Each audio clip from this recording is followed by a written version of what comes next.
Hi, this is Kathy Zant with Think Like a Hacker, the podcast about WordPress security and innovation. This week, Mark sits down with James Laws from Ninja Forms, one of the most popular plugins for form generation available for WordPress. It's installed on over 1 million WordPress websites. They talk about different challenges of creating plugins for WordPress, revenue models that work, and what happens when you have too many ideas as an entrepreneur, which ones are going to be successful and which ones might not be.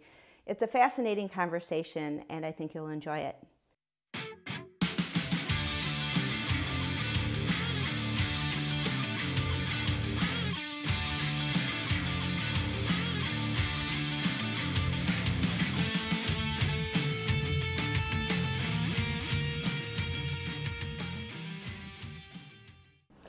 My name's James Laws. I'm the CEO and president of Saturday Drive. I'm also the co-founder of Ninja Forms and Ninja Shop and SendWP, co-owner of Bond Life Coffee, so a local coffee roastery. I'm also a co-host of a podcast called Adventures in Businessing at AIB.fm. So the kind of the running thread is I'm a co of a lot of things. Yeah. So I work a lot with people, which is, to me, the only way to work. So it sounds like you're passionate about business. I am. I've been in business for probably the last 15 years in some form or another. I did freelance web design for a while, which is how we actually built our first product. Had a client and we built a solution for them, and we said I would be curious to see if other people would want to buy this, and that kind of just took off. And then at that same time we were doing that, I was with some friends helping them start off their coffee shop. And then later that all kind of circled around and we became partners. So. Wow. Yeah. What was it like your early adventures in business? When you look back now, you're obviously much more experienced. You know, it's funny. My business partner, Kevin, we spent a lot of time doing lots of web projects. We worked for local restaurants, built a catering system for them. I did print design, just trying to get people to buy business cards and door hangers and stuff like that. And it was always kind of up and down. I spent a lot of time working really hard to get a client, and then that client being really hard to work with. So eventually we moved into products, and that became the place where we kind of shine. So it was a place where we didn't feel like we were working so hard to get one client that was going to make enough money to sustain a business. We got lots of people who were excited and passionate about a product and actually didn't demand a lot from us, and that became kind of our sweet spot. When you see other entrepreneurs starting out, kind of where you were many years ago, what are some of the common mistakes that you see? We all make them. I think it's kind of funny. It's so one of the big things one of the funny things that we asked when we started off with Ninja Forms, which is kind of has been our flagship product in WordPress. And you're known for that. And as soon as I met you, I knew exactly what Ninja Forms was. Tim mentioned that to me. So most people are really aware of that. And so when they asked, they were like, we talked about the market and what it looked like. And they asked how we decided to offer the features that we decided to offer, the business model we chose. And they're like, so what kind of market research did you do to determine what you should build? And I was like, well, I didn't even know what market research was. I wasn't thinking about that. I was thinking it's a form builder. What else is there to know? Yeah. So we just put it out there. What we found out later, and it's all kind of hindsight, is what made us successful in the early days, which was kind of this add-on business model, where we have this free product, and you can buy bolt-ons of just a particular feature to take forms to that next level. Yeah. Everyone wanted that, and what we found out was everyone was asking for it, and we didn't know that. We stumbled upon it because we experimented a lot with business models. We went freemium, we went premium, we went free, one single pro grade, and then we did the add-on model. When we did the add-on model, everything just took off. We were charging 5 to 6 times more than we were before. And all of a sudden now it was taking off. So one of the big things is not actually talking to customers and going where customers are and learning about your product is just one of the big things that people do. We solve a problem to scratch our itch. We don't realize that we're actually kind of a small niche, and if we actually just kind of open up the lens a little bit, get into the forums of competitors of products that we're interested in building, we actually learn a lot about the problems that aren't being solved, and we can go after those. Yeah. And then all of a sudden you have a really solid fan base because you've solved a real problem that people have been complaining about for a really long time. And a lot of people. Yeah. Yeah, and I just want to unpack that a little. So you said that we are, as an individual, are a niche on our own. Yeah. Our needs are actually fairly niche. There's not That's a lot right. of people out there with exactly the same set of needs that each of us We're as all an individual unicorns. has. We're all right? unicorns. Yeah, right. We like to think that. That's right, Maybe not unicorns, but you know what I a little mean, bit yeah. special, right? Yeah. And so when you look at yourself as your customer, you're dealing with a rather unique creature. Yeah. Right. And maybe there's 5 or 10 or maybe 50 out there, but in a population of 6 billion, and maybe you'll find them and maybe they'll become your customers. But you're saying if you look at the market as a whole, you can develop a more generalized picture of what the needs Right. are and then a more generalized solution. And I still think you should niche down, right? I don't think you want to go for a huge population. You want to go for the broadest population you can go, but you want it to be bigger than a niche of 1 to 10, right? You want to figure out what is that piece of the pie that's really not being underserved, and how can I serve it? And if we built Ninja Forms to solve only the needs that I had, Ninja Forms would not be where it is today, because it's now somewhere around 1,200 million active install or 1.2 million active installs, right? And it wouldn't have gotten there if I just solved my problems. We had to find that bigger piece. And you found that through market research? We found the initial stage on accident. Then we learned the joy of market research. So what ended up happening was we launched this out, we put it out there. Lots of people told us not to bother because there was better players in the space already kind of established. I think one of the statements was, anyone who needs a form builder has already bought the other product. And they're like, oh, okay. But I'm stubborn, so we stuck with it and we experimented for a while. And we stumbled on the add-on model for us, and it really took off. Then when we found out this is something that people had been asking for so long, then we started to smarten up and go, oh, so we could actually learn this stuff before we build it, before we experiment, so we can actually experiment with assumptions. Our experimentation was with zero assumption, other than like gut, right? Like, hey, if we offer a freemium model, maybe we can get more distribution and therefore maybe get more sales. I mean, that's kind of an obvious one. But there are other things that we could actually like listen to the customer and then test it and go, okay, now I have an actual validated assumption based on customer feedback. Now let's try that. And would you mind sharing your process? I mean, how do you go out and do that research? Well, we go through a lot of different processes now. Some of it is we spy on our competitors. I mean, honestly, we install their products. Okay. Just full disclosure. Well, for a second, I thought you were like sending spies out to go and like infiltrate. Looking in people's windows. And, but no, we install our competitors' products and find out what people are saying, pros and cons to what their resources are, and we try it out. We think about how would we tackle that same problem. We spend a lot more time now sending out emails to customers and doing interviews and asking to take surveys, or even get on a call and say, tell us what you like and what you don't like. So we spend a lot more time talking to customers. I do believe that is actually, it's funny that we've gone through this whole process of trying to find out what customers want, and I do think we're coming back to the day of like, just talk to them. Talk to your customers. They will tell you what they want and what they need, and you will find a much better product at the end of that road than just guessing at, I think everyone wants this, so we'll build it and see if they like it.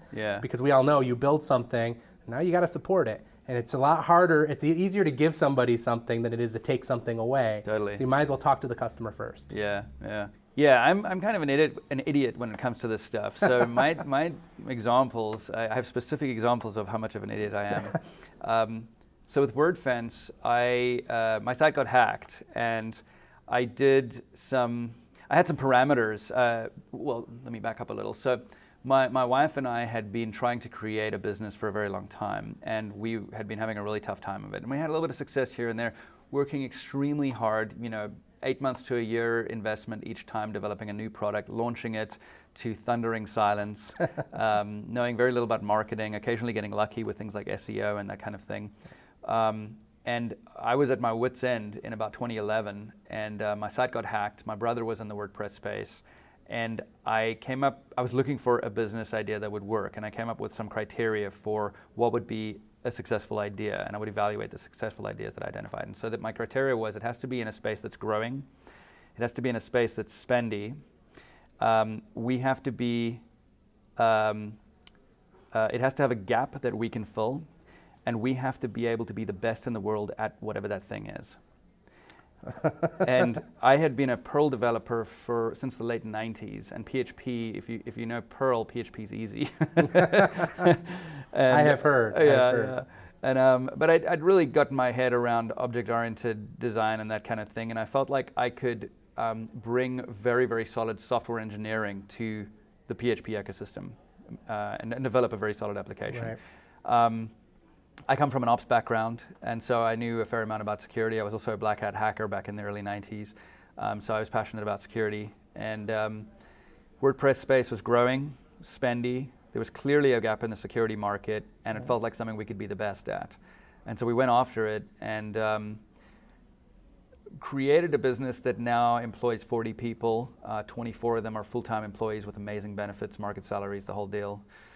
Even the founders are on pretty decent salaries, although not the highest in the company, which I feel pretty good about. And then I demonstrated how little I'd actually learned, because what I did is I took $1.5 million, put it in a pile, poured gasoline over it, and lit it, and watched it burn for about 1.5 years. And what that was is a project called Gravity Scan, and we try to create a web-based malware and vulnerability scanner that would scan any website. Okay. No market research. The CEO, whoever he may be, had this idea. It was me.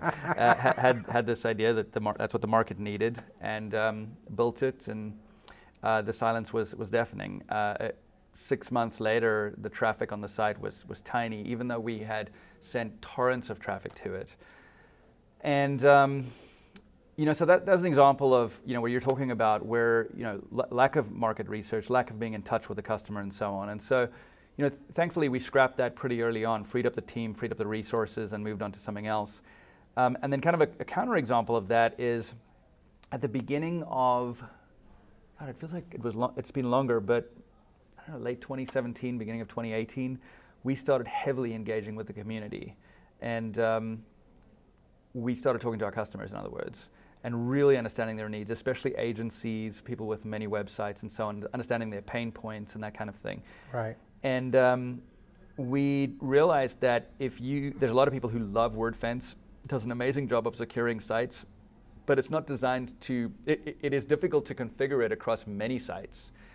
And we realized for people with 100 sites, and in fact I chatted with a gentleman today who has 500 sites, and he uses Wordfence and he's super passionate about it. But if you have to install Wordfence on 500 sites, it's a pain. Oh yeah. And if you have to configure it, it was a pain. And so we realized that really quickly, and we realized that there was a need for something where you could manage all of your sites running Wordfence, manage the security of all those sites in one place.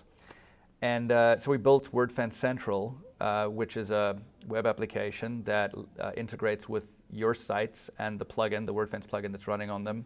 You can configure your site security, you can monitor security events and that kind of thing. By the way, I don't normally talk this much about the product, it's just relevant to the conversation. It's very fascinating. This is not to push the product at all, but it's just an interesting example of exactly what you're talking about. So we built this thing, we launched it, and our revenue literally took a stair step up overnight, because it was exactly what the market needed. It filled a massive gap in our product, and it came from talking to the customer. And I don't think we did any surveys or anything like that. It was really direct interaction with a lot of individual customers, whether they're individuals, small businesses, agencies, that kind of thing. And so I'm a believer. Because I've seen it, and I mean it cost me or the business a lot for the failed project, and it's just interesting. And I'm sharing this with you and with our viewers and so on, because I think you guys have been really successful, and we're doing pretty darn well.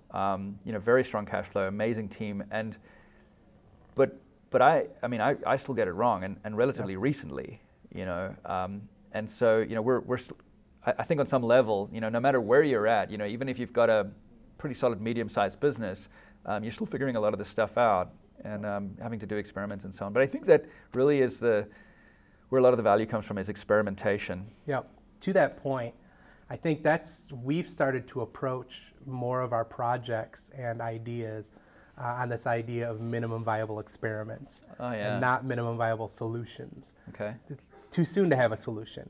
We need to experiment with something. We need to get something out there in the hands of people. Yeah. Let them try it out, play around with it, and give us feedback so that we can know whether we're heading in the right direction or if we're way off base.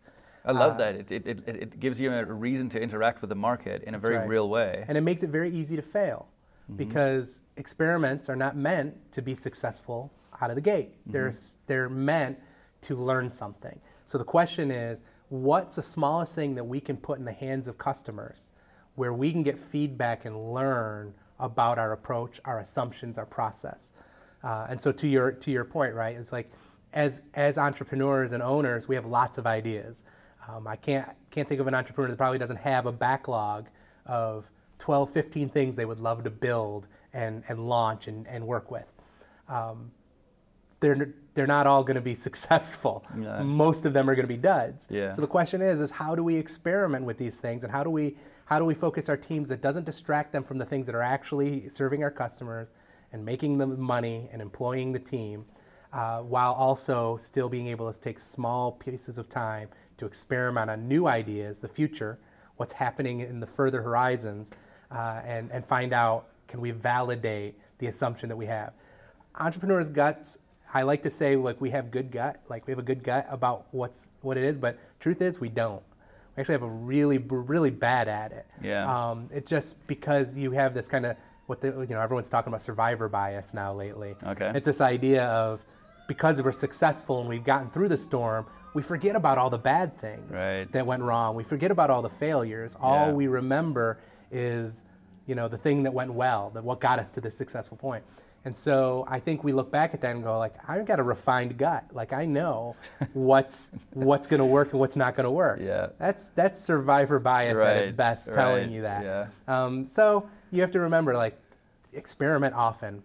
All of our company's success is because we experiment frequently, and we recognize that experiments are meant to be canceled if they don't go the way we want, or if we learn something from them. And your definition of success for those experiments, it sounds like, is to get data. Yes. Either way. Yeah, experiments, and that's the thing, it's not a failure. Yeah. If we put out something as an experiment, and what we learned was this was a bad idea, that was a successful experiment. Because we could have spent $1.5 million on that idea. And now you know one more way to not create a light bulb. Exactly. So Ninja Forms is the product, and the company is called? Saturday Drive. Saturday Drive? Yeah. And when was that founded? So Saturday Drive, our company has gone through a lot of morphs and changes and shifts. When we started the company officially, we launched Ninja Forms in 2011. We didn't actually form the company around it. I was operated as a sole proprietorship under my name probably until January of 2014, when we finally made it official. And that's when we formed the company WP Ninjas LLC to kind of be over our Ninja WordPress products. Yeah.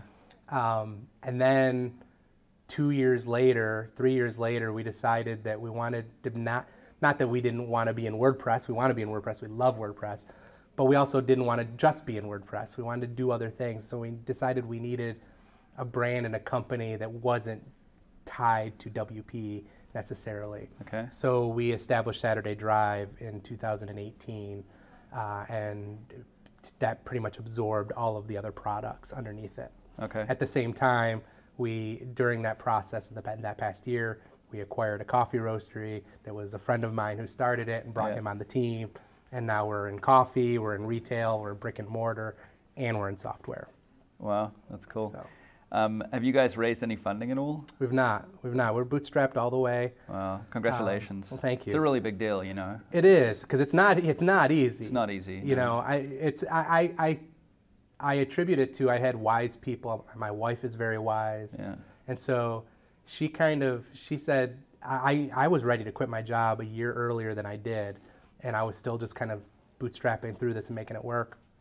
And she basically said, you know what, if you can, put $50,000 in the bank, saved up, and have that kind of nest egg, I'll let you quit. You've proven that you can, get it to this level. So I spent several months just doing that, and that kind of gave me the freedom to quit. Because I was like, I've got at least enough to cover us, for a good year if things go south. But things just kept growing at that point, so we were in a really good solid spot. But it was nice to be able to kind of work a job, really working 3 jobs at the time while trying to build this thing, save that money up so that when I quit, I removed much more of the risk than as otherwise would be there. Because lots of times you just do it, like you're making the money and you bet on it. And we took it a lot slower than you would normally take it. Like we really took our time with that. And in the end, I think I probably dodged a lot of anxiety and stress by just being smart and making sure I had money put away. And not that it was a lot of money, it was just enough that I said, I have a year covered. I can always figure it out or get other work if this doesn't happen. And that was January of 2013, or 2014, when we formed the company is when I quit my job. And we've been doing this ever since. So. And it sounds like you've got a supportive partner, which is it's kind of critical, isn't it? It is. It's funny. Before that, I pastored a church for 12 years. I was a pastor. And she was not as supportive when I was a pastor as she is for the business, but she has been great. And she's one of these people who just is wise beyond her years. And like when I bring business problems to her, she can think of all the ways it can go south. And of course, I'm always the optimist, and I don't assume things are going to go south. I assume everything's going to work out great. So she keeps me grounded. She at least causes me to second guess myself and go, okay, I should probably take that a little slower. So it's good. Yeah. So solid planning and preparation to kind of go be a full-time entrepreneur. And I must admit, I'm a little envious of your timeline. It sounds like you became cash flow positive in about a year or two, and took us. We had mixed success over about a decade, but it took a long time. It took us about a year and a half. I mean, we launched in the middle of 2011. In January 2013 is when it started to take off. It was probably actually middle of 2013 when we were actually starting to be, we were getting more money from the business than we were having to spend on the business. So taking it slow like that helped. But it was slow going. I mean, it's still a year and a half to 2 years of experimentation. Not making anything. It was like, you made some eat out meal, some meals out, and that was about what the business brought in. And so to hang on and just kind of be persistent. Chris and I did a talk just, for the keynote for the WordCamp Atlanta, and one of his things was persistence, right? Like persistence is super key to doing it. And a lot of people, I think, in entrepreneurship, a lot of entrepreneurs fail simply because they don't stick it out long enough. And it's like, I can think of quite a few who man, if you gave it 6 more months, man, just would have hang on for 6 more months. I think you could have turned a corner there, but it's hard because a lot of times you're doing that in the weeds and in the darkness, and it doesn't feel like you're going to get there, and you might feel like you're at the end of your rope. So there's a trade-off, and the hard part about it is there is times to quit. Right? There is time to say, this was too much. Part of the entrepreneurial journey is playing that out and figuring out where that balance is of how can I last 1 month longer, and is that the key, or is that a suicide venture? Around 2010, we were just really strapped for cash. In fact, I don't know if it was then, but it might have been around that time. Maybe it was 2009. We were just running out of money, and we couldn't afford rent anymore. So we sold one of our cars, an old beater, to pay the last month's rent, so that we could get out of there and move in with my in-laws. And this was in my late 30s. And I remember sitting upstairs, and they're wonderful people, and I actually really enjoyed spending time with them. But I remember sitting upstairs in Colorado, thinking I'm not going to fail. And that's when I came up with those criteria that I mentioned to you. I had to find a business idea that would work. But what I wanted to mention to you as well is I picked up a bit of contracting here and there, and in fact I worked for a company called The Point, building them a viral widget, which I developed a reputation for being good at that for various reasons. But interestingly, The Point became Groupon. Oh, really? Yeah, the point was this, the idea was that you have this thing that you want to get done, and maybe it's some sort of activist thing or something like that, and if enough people support the thing, then it reaches some kind of tipping point and an event happens. Right. And I think the initial design was not around sales, you know, if enough people buy the thing, then everyone gets the thing at the price that they said, which is how Groupon, of course, works. Right. But it was more making social change. And I don't know how Groupon went through that transformation from being The Point to Groupon, but that's what they started off as. And then it actually switched to being, okay, let's take that concept and apply it to email marketing, connect with vendors and have them sign up for this. And if 100 people sign up for the deal, then the deal gets unlocked and it becomes available. And of course, it's a very successful multi-billion-dollar business model. But, right. But anyway, I was contracting for them, and I finished the work that I was doing, and I said to Carrie, my wife, that I have to make a decision. I can keep contracting, but it's going to distract me from creating the business that we want to build, or I can drop everything and we can make some pretty serious sacrifices and go for it. And so we made that choice to do that, and it was really hard because every dollar that we got through the door from my contracting or any work that Carrie did was just amazing, you know. And then of course, once we became cash flow positive, that was just transformational. Absolutely. Right. I was going to ask you how that felt for you. I mean, when you guys started actually bringing in cash where you can begin to pay things that vaguely start to resemble market rate salaries. I mean, what did that feel like? It was an exciting adventure, but it was also scary. You know, you make your first hire, and our first hire, he was living up in Ohio, and everyone who works with us works in office in Cleveland, Tennessee. Okay. So we're not a distributed company, and so he moved from Ohio to join us in Cleveland, Tennessee to work with us. That's scary. And it's also scary because when we think about hiring, we're not hiring an employee. We're hiring their family. Totally. You know, their family's depending on us not to make stupid decisions, that they have a job. And that is scary. So the first one was tough. The second one was maybe even a little harder. But it was exciting to get to a place where you're like, this business isn't just impacting the owners. This business is actually impacting people. In fact, at that time, it's probably impacting them more than us because they were all making a lot more than we were at the time. But it was really exciting to get to that place where we could actually see that we were impacting other people. That's what's exciting about it. It's exciting to bring people in and find, you know, we have people join our team and they bought their first house because of the employment with us. And that's exciting. They have their first kid. And we've had exactly the same. Gosh. And the employee, I won't mention his name, but had his first kid, and when they got pregnant and were ready to announce, they shared that with us. And you know, very successful pregnancy and everything. And then recently they've got a second one and also shared it you know, privately with Kerry and me. And it was really cool. But I want to just go back to the first employees that you hired because it's so cool that you felt the same way. So our first hire was Tim Cantrell, who's downstairs, and you might have met him at our booth. Great guy. And we flew out to Knoxville, Tennessee to meet with Tim and his wife, and we recruited the family, met the kids, and it was... I think we were nervous as well. I know we were nervous as well, as you mentioned. You know, we're taking on our first employee. It's a responsibility. Tim had been with Scripps for, Tim, sorry, I'm sharing your resume here, but I'm sure he doesn't mind.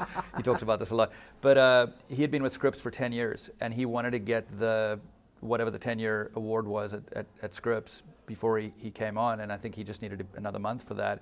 And so, you know, he's a very loyal guy. You know, he spends a lot of, invests himself in companies, and he had invested himself in Scripps, and I thought, my God, we're pulling him away from that, right?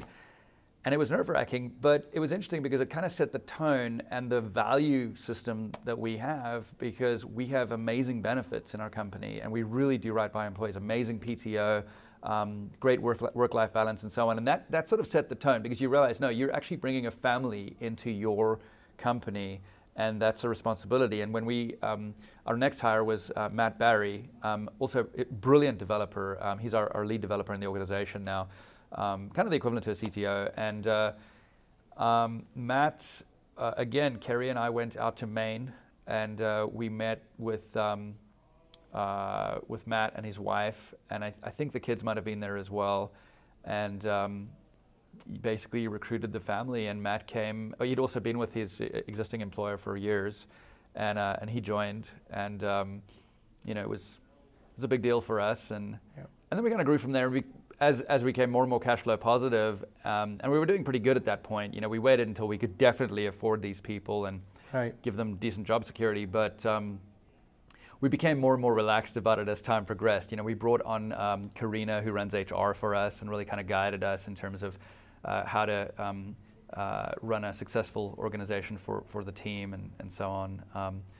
But it's just so funny. It's the same experience, right? It really is. And so our first hire, which is actually kind of fun, his name's Zach Skaggs, and he right now he does so much. It's kind he's kind of like a Swiss Army knife. He's the person that I could trust him in any area of the organization. I know he'd excel and do great. Yeah. So he's a phenomenal worker. We initially hired him for support because we just, at that time, that was our biggest need. I was doing support. I wasn't able to focus on other areas of the business, so we brought him in. The fun part was I already knew him previously. I officiated his wedding, so I actually married him and his wife, and that's kind of a special kind of bond. Like I remember that experience. And when they came down and moved, like at that point, we didn't have benefits. We had a salary. We were able to offer him, and that was about as far as we were able to go at that point. But every year since, one of the main things that we invest in is how do we extend the benefits to our team. So now we're in the same boat. We make decisions about how do we take care of the family of our employees. So first thing we did is when we took on health benefits, we said we're going to pay 100% of the employee and their entire family. So we're not gonna do this like you have to pay in to cover your, like, no, we're covering it all. It's part of the package because we want to make sure your family's healthy and taken care of, and I don't want that stress on you. I would rather you stress over our product, over our customer, over this. You're not stressing over your family's health. We're going to make sure that's taken care of. And then adding in 401k and things like that, just to say we're investing in you so that, hopefully, my vision when I hire people, it's a little idealistic. It's not going to happen. But I hire people because I want 20, 30 years from now, I want to be sitting around the dinner table with all of them and saying, look what we built. Look what we did together. And feel good about hanging with them and hanging with their families and feeling like you did right by them. Exactly. And that kind of thing, right? Yeah, and that's really important. So I always talk about, we hire the family, but in a way, I don't just hire the family. I make them a part of our family. Like they are our family. And we've now we just hired a new person, and his family is amazing, and we love them, and they're moving up from Florida to be with us. And so it's nice to even have a company and a culture where people are willing to relocate. Most of us are working in this distributed space where people don't have to move. They can get great jobs and stay right where they're at. So to be able to have a company that people are willing to say, no, we'll relocate to be with you. We would rather be a part of that community is actually really important to me. And actually kind of humbles me to kind of think that we were able to establish something like that, because it could be really hard to find top talent when you're not willing to be distributed at the moment. Eventually, we're probably going to have to.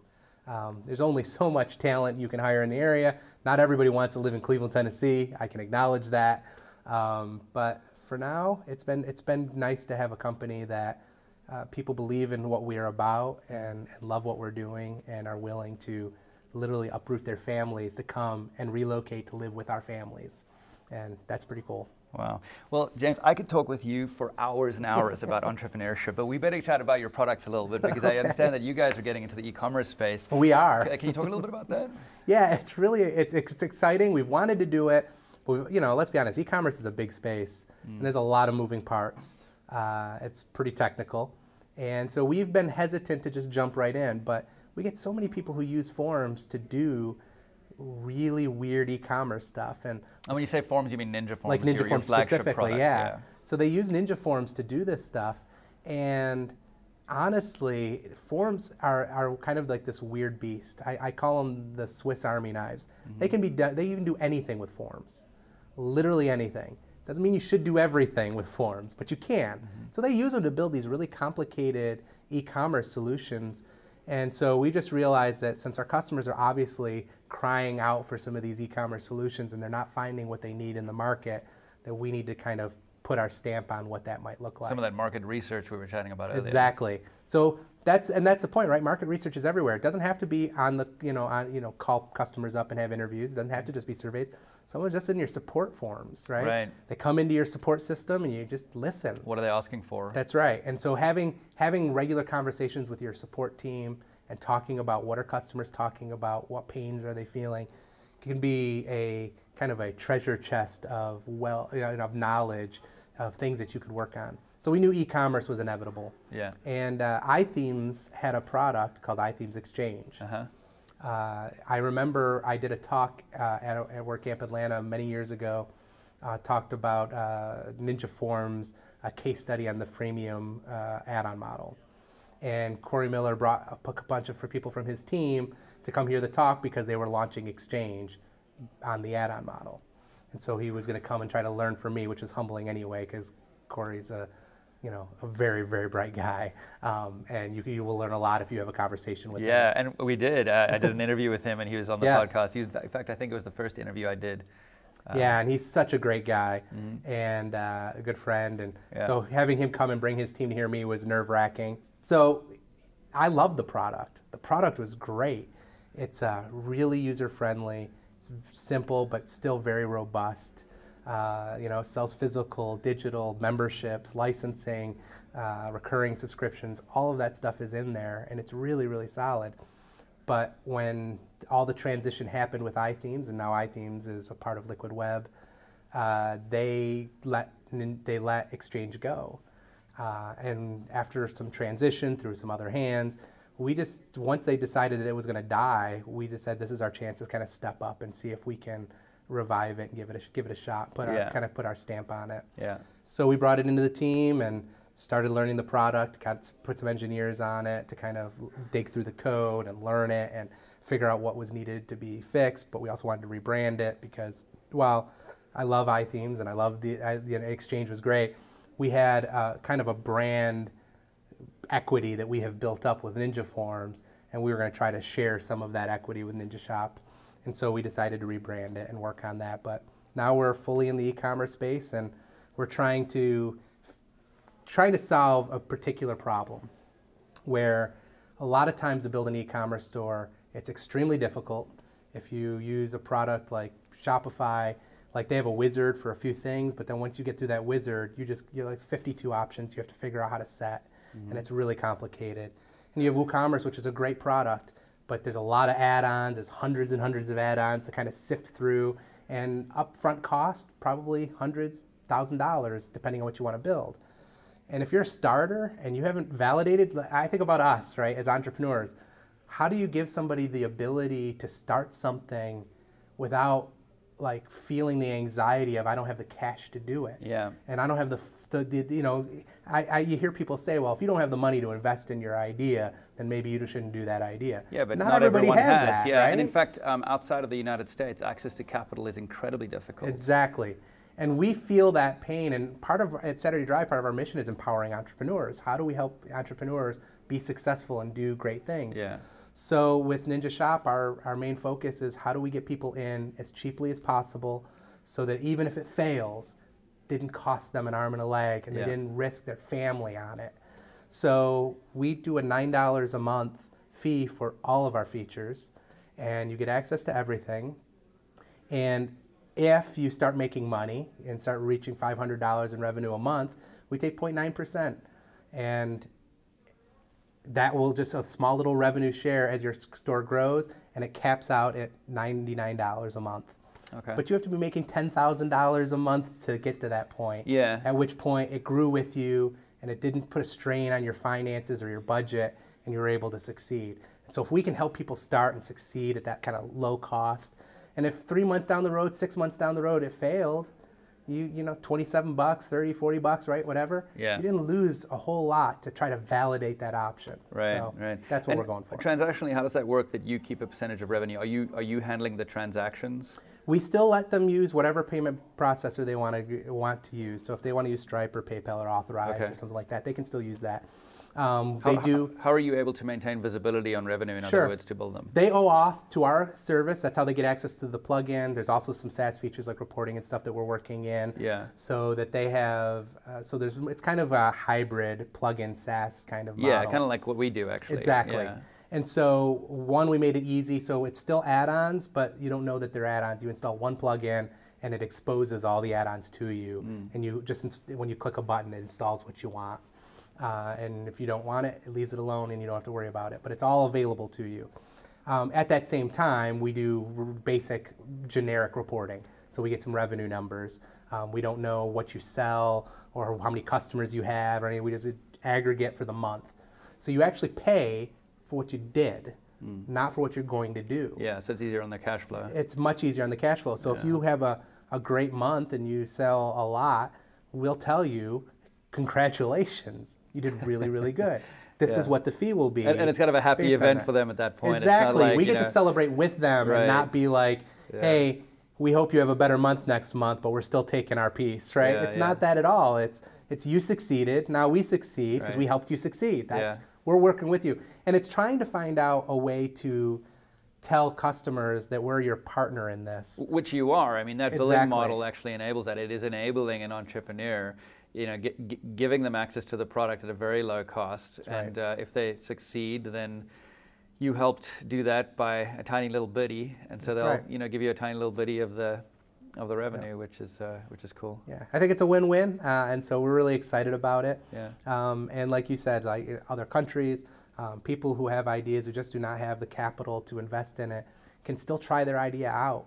And so if we can empower entrepreneurs to try their big audacious dream and just do it, then man, that feels good. Yeah. It feels good to see a customer go, I built my shop. I wasn't sure it was going to work. But now this is all I do, and I'm taking care of my family. That's great. Yeah. That's awesome. Yeah, because we both know how that feels as well, right? Exactly. And I want more people to feel what we felt. Yeah. Like when that moment hits, and you're like, "This is what I do for a living." Yeah. I still, to this day, wake up every once in a while and go, "I can't believe I get to do what I do every day." Yeah. Like that my job is just keeping the ship headed forward and you know, making sure that the team has good work to do and they enjoy it. I still to this day kind of get a little giddy about that, and I hope I never lose that. I just want to give it to more people. Yeah. I feel that way too, and I mentioned it to my wife, and then she reminds me how hard it was to get to where we are now, and I'm like, really okay, so we did actually go through we call it the valley of the shadow of death. That's right. As a minister, is that the correct term? You will appreciate the that's the reference probably. That is an apt reference. Yes. Yeah, because it certainly felt that way at times. But when did Ninja Shop launch?